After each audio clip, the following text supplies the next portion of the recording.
Sa lalo po, siguro po ano na po, busy po kayo ni Miss Lucy sa trabaho po, sa politics. Paano niyo pa yung secret ng relationship niyo po na matibay po kayo? Yan o. Kami ni Lucy, very open in line of communication. Mabait kasi asawa ko eh.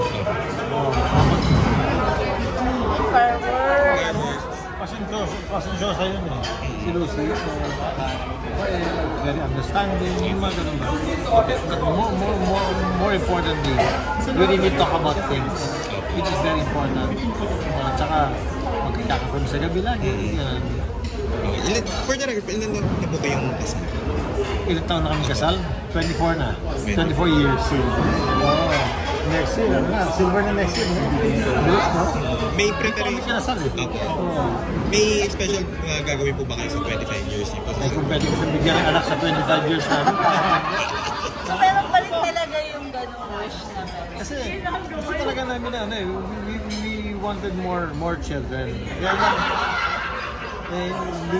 siguro, isa lang talaga binigyan ng Panginoon. So, until such time na baka pwede pa.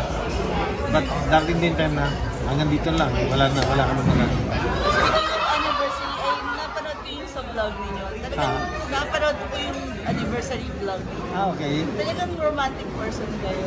Ako, I'm very romantic. Kasi parang talagang inaas ka. Masikaso ko kayo, Lucy. Ano yung... Ganun din naman sa masikaso sa mga guys, ano yung prom tip ninyo para mas lalong ma-income yung mga girls? Especially yung mga wife. Naman ako, cheap lang ako eh. Halik-halikan mo lang ako ng konti dito, okay na ako.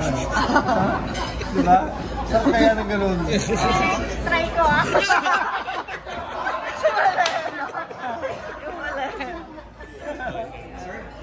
Thank you. Kami lang, we would set the table nicely for us, not to impress a guest or there was no such thing as special plates na ilalabas lang pag may bisita. Wala. Anything in the house, anybody can use. Well, speaking of special, paano niyo po na-maintain yung magandang relationship with Sir Go? Richard kasi he's an easy guy. He doesn't like drama. He doesn't ayaw niya lang. Nasabi niya palagi, honey, hindi ako bolang kristal. Ayaw niya yung mga silent treatment.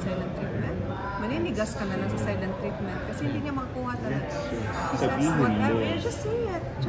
There is nothing that we cannot talk about. At ganun yung yata mga lalaki talaga. Ayaw niya yung emotionally at saka pag nagkapag-usapan niyo, yun na yun. no more repeating.